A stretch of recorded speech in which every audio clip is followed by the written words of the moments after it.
Anyways, welcome to Nobody Listens to Liz. All right, I've just been usurped here. Ciara Deluso has decided to be the moderator for this episode of Nobody Listens to Liz. I'm Leah Frederick. I'm Liz Dykes. And I'm Ciara Deluso. There we go. So the three of us are here to actually talk about real estate. Today we're actually talking to buyers. This is a buyer-centric kind of episode. In essence, if you're sitting on your hands and waiting for interest rates to drop, or you're not sure is your rent right now, that we're here to tell you, don't wait. That's, I guess, the summation of it. Did you want to add anything? Because nobody listens to this, and she's the one that we need to ask these questions to. Well, my biggest thing with buyers that are waiting, right, is you are paying someone's mortgage. If you are renting, if you are paying your parents' rent, if you are in any kind of situation where you are paying to live there, you are paying a mortgage. It's just somebody else's. And do you really want to be 40 years old and living in your parents' basement? Not really great for yourself. So, if you're doing that, though, we can help you fix it. Right. That's right. So Ciara's in Ohio. So is Liz. Liz is also in Kentucky, and I'm in Kentucky. Soon to be Ohio. Yes. So let's talk about, the rates, because that seems to be, what is it? There was a spike of mortgage applications. I think it was 30%. Yeah. We're recording this in October of 2025. So this was last month. And yet, there just doesn't seem we're in a pretty much flat market, at least in our areas of Kentucky and Ohio. Yeah, we've got some inventory that's actually not moving. Even stuff as low as $100,000. Yeah. Yeah. But it's not moving, not even getting many showings, right? Correct. So now is really a good time for buyers because the inventory's there. There's not a whole lot of competition. Right. Yep. Right. This negotiation is on your side. Yes. Yeah, absolutely. In fact, what is it? Mid-October is like the best time to buy. Yeah. For whatever reason, there's like this golden week, and so it's coming up.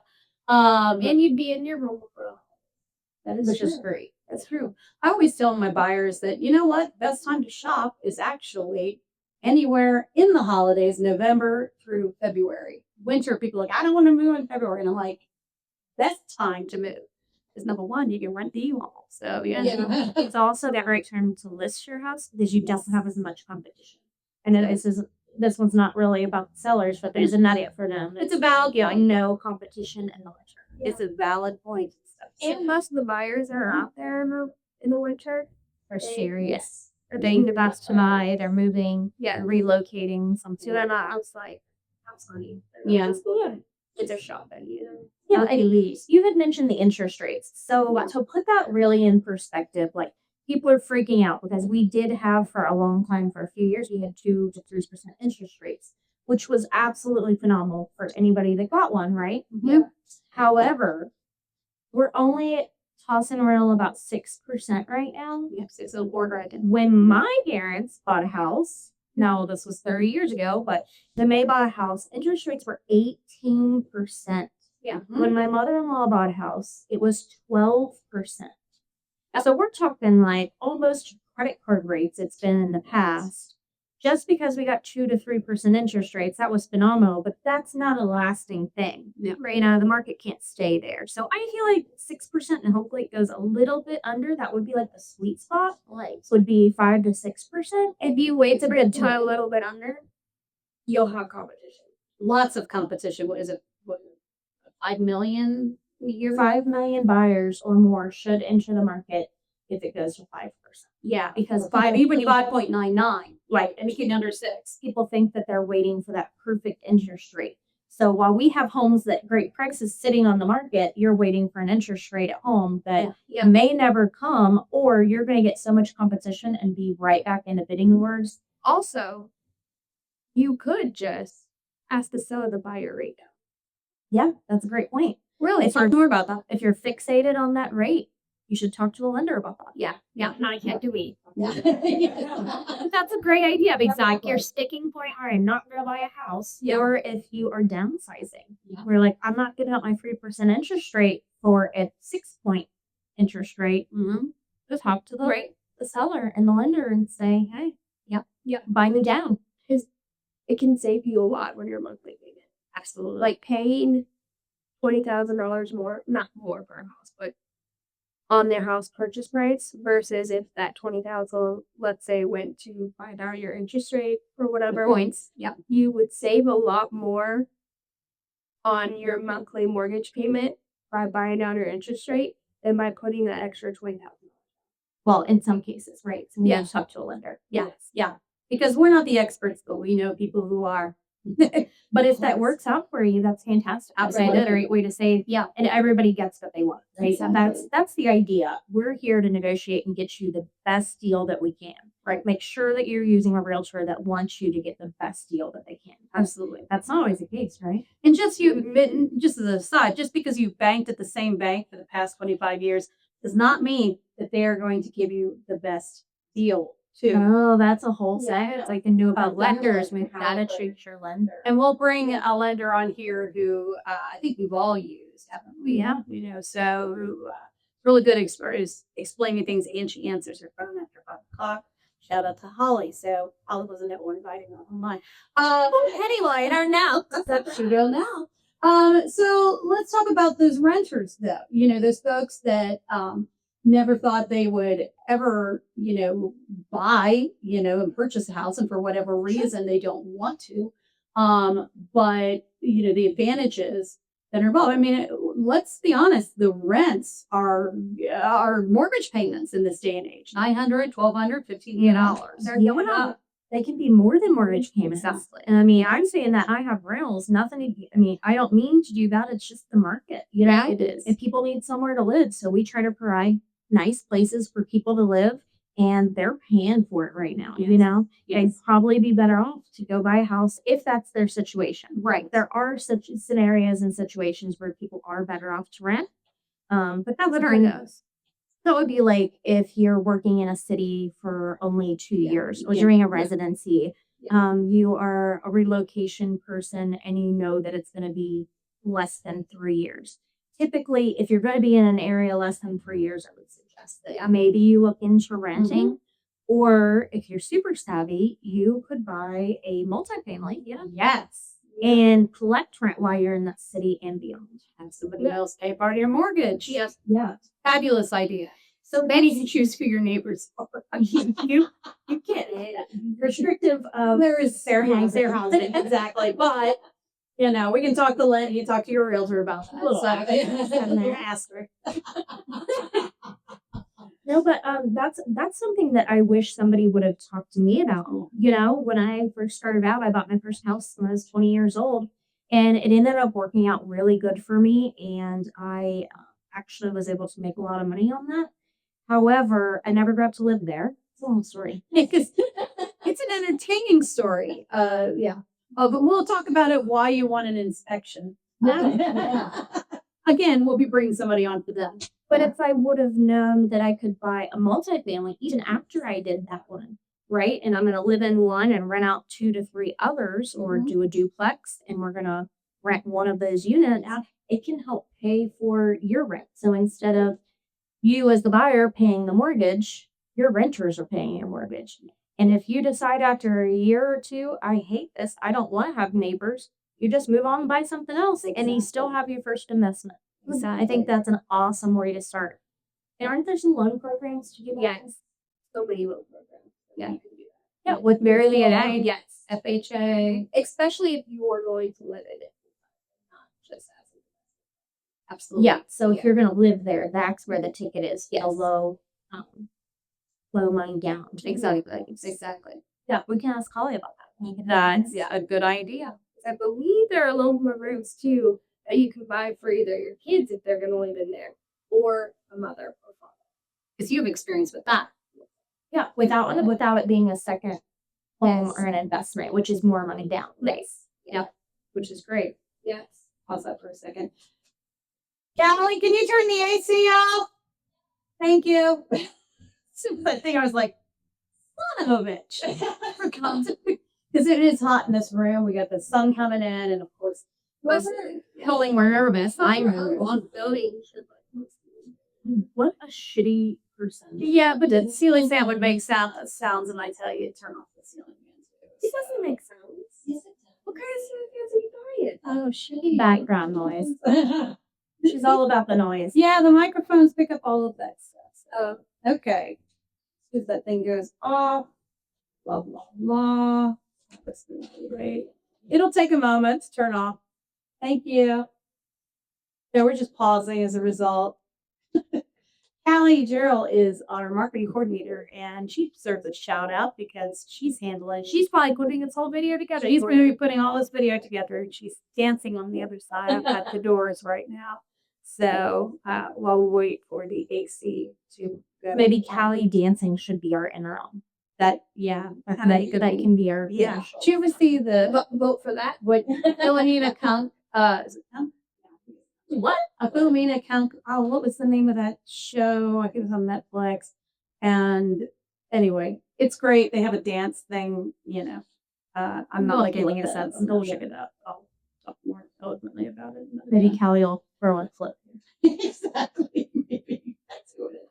I can remember her first name. That's amazing. Okay, so let's get back to this. Okay. What waiting relief, what you're risking, we talked about the equity. So the biggest thing I want to talk to buyers about today, I think, is there's no perfect time to buy, right? Right. The perfect time for you to buy is when you are ready and you want a house. Yes. Right? That's the perfect time to buy. It's not when interest rates go down. It's not when grandpa says it's going to be a good summer. It's not, The farmer's almanac. yeah. I saw me a woolly worm eating black. Yeah, when grandpa's lily worms are out, that is not the time to buy. It's the time when you feel most comfortable, you want a house, and you want to invest in yourself. And you can afford it. And you can buy it. Yeah, so we want to make sure that you're not overbuying, right? Not overpaying. Yeah. Yeah. So I think one of the little things to hitch on that, and it's worth asking, talk to us. We'll give you some names of lenders. Call them up and, find out if you qualify. What is the pre-approval, and if you aren't pre-approved, if you have kind of sketchy credit, you've been working on it, or you haven't been employed for 2 years, they will work with you to give you, okay, here's what you want to do. The good A, ones. The good ones will actually, and of course we'll give you good ones. But they'll work with you to make a plan so you know exactly what to do. Yeah, which I think is important because once you have a plan, you stick to it. And I will tell you from my personal experience, I never thought I would own a home ever. And the good news is I started looking at stuff, and I had worked on my credit, and I was working at a place for more than 2 years. So I had steady employment because I was self-employed. That's a whole other conversation, getting approved when you're self-employed. We talked to Holly about that too. We can help you work through that. We can work through it. But being able to say, oh, I can do that. And, all the mistakes or missteps I could have made. But I will say the day I bought that house and I signed and I got the keys and I went in and I realized it hit me like a ton of bricks. Like, I am a homeowner. Actually, it was an homeowner. But what it did, it changed my life. And not just because it gave me more responsibility and occasional headaches, lots of tchotchke. And lots of tchotchke. I got, my home is called the tchotchke house because I inherited a lot of tchotchke. But, right now I've got contractors over there. We can make an episode about contractors as well. But honestly, it really was, that was the house. That was the house for me. I have a question. Yes. So you say that you didn't think you would ever buy a house. Nope. I lived paycheck to paycheck. I had no savings. I had, I kept hearing, oh, you need to have 20% down. No savings whatsoever, except I think I had maybe $1,500. So that's what was holding you back was the paycheck to paycheck and not having a 20% down payment. Okay, guys, that is not a thing anymore. Now, this is 20, 30 years ago. Old timers will tell you that all day long. Now, is it a good idea to put money down in your house? As much as you can? Absolutely, yeah. Absolutely. But if you don't have it, it shouldn't keep you from pursuing home ownership. Right. You even got some incentives to buy the house, right? Yes. So I was an FHA. I called for an FHA loan. And my timing was actually perfect because I ended up getting a federal grant for $5,000 that went towards like my closing costs. And I just had to live in the house for, I think it was 5 years. For 5 years, Five not years. something have to Right. pay back. And so I was like, okay, 5 years. But I will tell you, getting money back at closing, what happens with that? You know, So you were worried about having to have 20% down, and Yeah. instead you've got a check I got a check From- for $500 from one of our wonderful lenders who Yes. is now since retired. Like, Yes. one of my all-time favorites. Yes. Patty Yeah, Trapp. Patty Trapp. She was wonderful. She was great. She worked miracles, honestly, because I had no idea. And of course, you know, then I was not a realtor, and now I look at my house and see how did that pass? I don't know, but it was meant to be. And as I told you know, Liz was my realtor, which was actually kind of funny because, like most people, Did you I- listen to her? Well, I almost wasn't for real. that's right. That was the thing. And he was like, This one, well, I was passing by and I saw the house. I'd seen it so many times, and I saw the sign in the yard.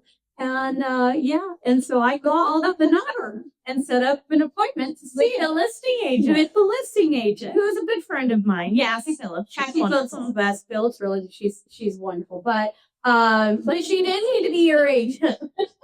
yeah, there's something called dual agency. It's legal in Kentucky, and it means And that Ohio. and Ohio. Yeah, it's in Ohio. I'm sure we'll get that on the test. And so, I dual agency. I don't do for residential because you're serving two masters. We really can't do that. But Yeah. fortunately, I ran into Liz and I told her, "Oh yeah, I saw a house." Literally just happened to run into me Shelter. on the Yeah. street. And again, you need help. Part of your community. Exactly, because what is it? We know 12 other agents, Other the records, real yeah. estate agents, and she was one of them. Call her because I was like, oh, I don't want to bother. I don't want That's the number one. Yeah, That's the number one reason that people Bother me. Yes, that they don't call me is I didn't want to bother you. I call you a Yes. number on the That's phone. usually because I be in one's policy. Bother me. bother me. Oh yeah, bother me anytime. bother me. All of us. Exactly. Bother us as much as you want. Yes. Yes. Except maybe from like 10 p.m. to 8 a.m. I'll figure it out. Yeah. Yeah, we'll find it. But you would not call me a day. So the lesson was you don't call the number on the sign because the listing agent, I mean, you can, that's Yeah. perfectly fine. Absolutely. The listing agent, though, has a fiduciary duty and they are working for that seller. Yeah. So as a buyer, I personally want someone that's working for me. Mhm. And that's the difference. So in our office, a lot of times what happens is a lot of us don't like dual agency because we feel like we can't get the best deal for both our seller and our buyer, even if it's people we know, especially. Yeah. It's a huge liability risk too. Yeah. As an agent. So what we They want you to be an unbiased party to both parties, but then Is that possible? yeah, you can't do your job. You can't direct them the best way and still be unbiased. Yeah. Can't negotiate. Negotiate the best. You're just conveying information. So each agent treats it differently. What we do in our office is we have a wonderful group. We all work together. We're not a team, but we work Very fully collaborative. together in each Yeah. office. And like if they call me for one of my listings, I give it to one of the other agents. We call it referrals. And I refer it to one of our other agents. And it's worked out beautifully. Beautiful. Because we do work well together, Yes. but we're each out to get the best deal for our client. Yeah, to represent our clients. Yeah. Absolutely. Yeah, absolutely. So that was a learning experience for me. So how, not to bring, I don't know if it's okay to bring age into this, but how old were you when you purchased your first home? I was 50 years old when I bought my first house. I love this story. Yes. Because it's something you thought you could never do. I could never afford to do. Like, what a great 50th birthday gift. Yeah, it was. Actually, a friend of mine even said, okay, so you bought a house, you bought a car, because I did buy a car after I bought that house. Not you. Let's talk about it. That's a whole other topic. How you do not, do anything. Yeah, we'll talk. We don't even Do anything when you're under contract. No. When you're home shopping, do not take out a line of credit anywhere. And then I got a dog, the first two. So it was a big year for the 5-0, and what COVID happened too. So that was, wow. Yeah, it was was quite the year, let me tell you. It led to you getting into real estate with me, right? Yes. I did. We're happy you did. Yeah. Here, she recruited me and stuff. So, why are you doing this? So the story is I threw her off a cliff, nipped her real estate license. And this is her pushed her into it. This is her throwing me off a cliff. Was you that time? Yes. I told her that yesterday. I said, hey, remember when you pushed me off that cliff, to get into real estate? And I go, yeah. And I'm like, I don't know if that's a good thing or a bad thing. And that's where we said, I think the jury's still out. Yes. For the podcast and for Yes, exactly. real So, estate. but no, it really, when I think about how pivotal that was, because Your suddenly life has changed. when your life has changed, when you have a home ownership, I don't know what it is about vendors and businesses, but suddenly they trust you more. And so, because you are committed to buying and this property, this the biggest transaction you probably will make in your lifetime, right? And so they trust you more. And so I had some stability, some financial stability. I had some equity. Now I bought my house. This is going to blow your mind. First of all, I got 4%, which I was just over the moon because my parents, like your parents, it was like 18, 19%. They actually bought their place under the land contract. 4% interest rate. Yeah, 4% interest rates. So I was like, okay, I'll do that. I bought my house for $58,000. Livable, right? Pretty much move-in ready. I mean, it needs some work, but you moved right in. I moved in. Yeah, I moved in. And within 4 years, it had tripled in value. Well, now you've done some work to it. I have, not as much as you would. This is before the new roof and the gutters and stuff. Okay. So, but because, we had, the market had changed, and I was trying to remove PMI, private mortgage insurance. And so Which you can take off of your loan. you can take off that loan before you hit the 80% paid off. And so I contacted my lender and said, I think my house is worth more money. And so I paid for an appraisal, and sure enough, it did. That's And a great so- point. If you have a house and you had PMI, private mortgage insurance, maybe you had an FHA loan, something like that, Yeah. call your lender up if it's been a few years. Yeah. And ask them, like, hey, have I paid enough now to get this off of here? And we all have links on our website saying how much is my house worth.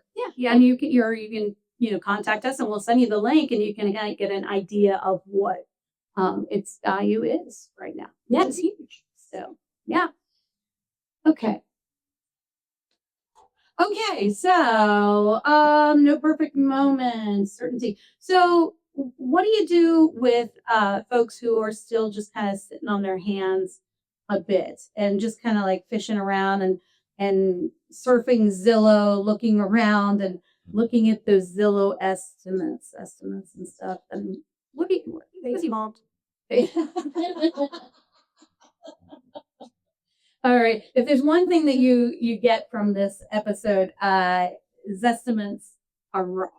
They're very wrong. They can be a little close, They can, but you're better off to get a professional opinion. yeah. So jumping into the market. All right. So you have decided to go for it. What is your first step, and how does it work? Get pre-approved. Absolutely. Yeah. Talk to a lender and get pre-approved.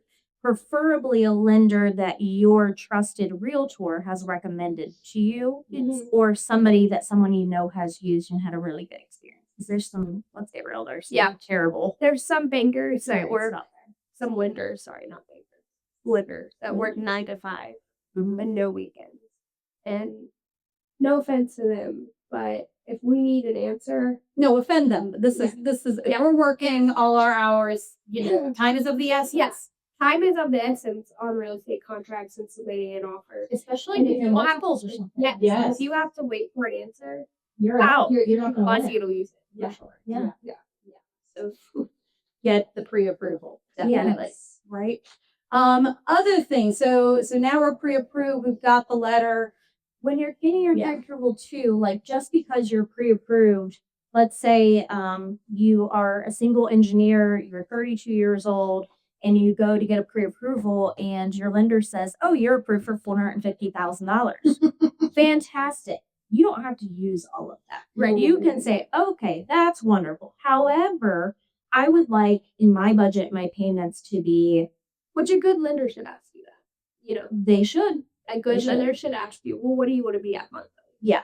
So if you say I want to be no more than $1,700 a month with taxes and insurance, because you need both of those things. That's right. If you're in a flood zone, you also need flood insurance. Yes. But maybe I want my max to be $1,800 a month. Then they'll be able to tell you, okay, you and your agent now need to go shop in this price range in the city that you're looking in. So you don't have to bite off more than you can chew, or you don't have to bite off the amount that they give you. Right. And make sure that you're.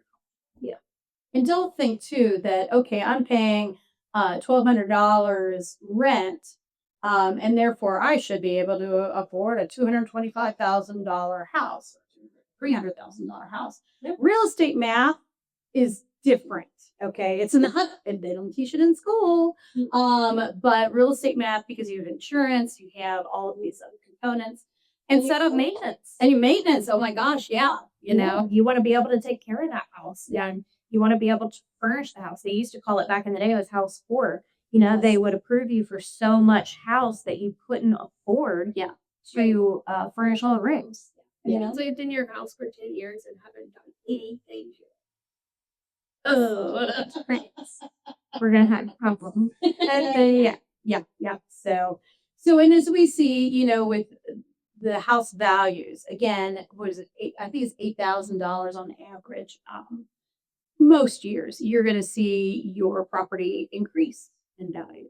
Well, it depends on where it is. It depends on where it That is. number definitely depends on Yeah. where you are in the But you country. do what what state you you're usually in. see. I mean, yes, it would increase, but probably not by a specific dollar amount. It would just depend on where you're at. Right. Okay. Because, yeah, I mean, we've seen it in the past year. I had a client with a house and it appraised, well, a year later, it should have increased in value. So, he's just a little bit appraised value, which was great.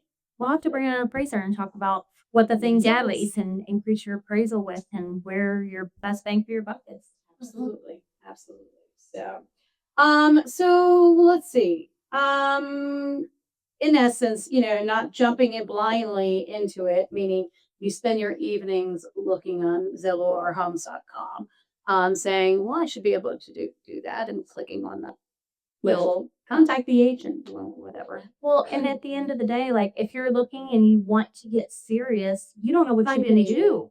Yeah, Yes. you need to talk to an agent and say, even if you're not thinking about it, I'm thinking about it in 6 months or a year or whatever, give them the chance to give you There's information. never not a good time to contact an agent and just get information. Is the bonus? Yeah, I Is saw it the Boy Scout motto or Girl Scout motto? You're gonna be prepared or something like that. That is gonna help you a lot. There's a lot involved in the real estate transaction. You just don't know what you don't know. Right. Right. Yeah. Right. And it's our job to figure that out. No, and if you're not prepared, right? People have dream houses or they have the house picked out that they're like, if that house ever comes up for sale, I want to know. I want to buy it. Honey, if you're not pre-approved and you haven't talked to your lender, you're not getting it. No. There's another dozen people in line for that house that have been waiting for you. Yes. Right? Right. So they need to be pre-approved and ready, because the last thing I wanted to do is take a buyer to a house, get their hopes up, and then they can't buy it. Oh my gosh, this is my dream house. This is perfect for my work. This is perfect for us. This is perfect for right by my parents so I can take care of them. And then we can't buy the house. We got beat out Mm-hmm. because they were too slow. Yep. They were working in with a 9-to-5 banker. Yep. Or you're not ready and somebody else just swoops in and gets it. And just gets it. Exactly. Well, we could have just written the offer, got him the house, Well, and there is that whole kind of like hesitation, I think, that a lot, it is a commitment. Yeah. Yeah. And, if we're going around. That's all good things are. Yes. There is risk in everything. But a risk in this podcast. There's lots of risk. But being able to kind of jump in and say, okay, yeah, this is it. Or if it's not, I mean, I know it sounds woo-woo, but I sold one house when I was shopping. And I remember her asking me, "Are you sure you just want to see that?" I'm like, "No, this is the house." And I was 100% certain I was going to get that house. It's funny because I think that's a personality type, right? Because I do that, and our personalities are very similar. Yeah. If I see a house, I know I'm going to buy it. I'm not going to shop. I'm going to get it. And that is that normal, Ciara, for buyers? Is that for you, your experience? For me buying a house? For any buyers? How many times do you just show them one house? Not often. Like never. Not often. Yeah. Yeah. And I think that is, decisive and a bit of a risk taker too. So, listen, we understand if you want to go shopping, but For you, you will buy because you do this every day. Yeah, maybe. Well, and like when I shop for a house, like I saw it that you knew what you wanted. Yes. But for your buyers, that's not right. No, no, no. What's the most houses that you've shown a buyer? A single buyer. In a single day is 14 showings in a day. I'll never do that again. I mean, ever. they were probably confused too. Oh, they all, I mean, you blend it, they all run together. They all ran in together. And I told them that we were going to a place and I'm like, can we do this, this, and this? Because they had a very tight schedule. Understandable. And I told them, I said, we'll do this once. Sorry, my dog is actually clawing at Knocking at the head. We call it knocking. Knocking. Millie, Margaret. Yeah.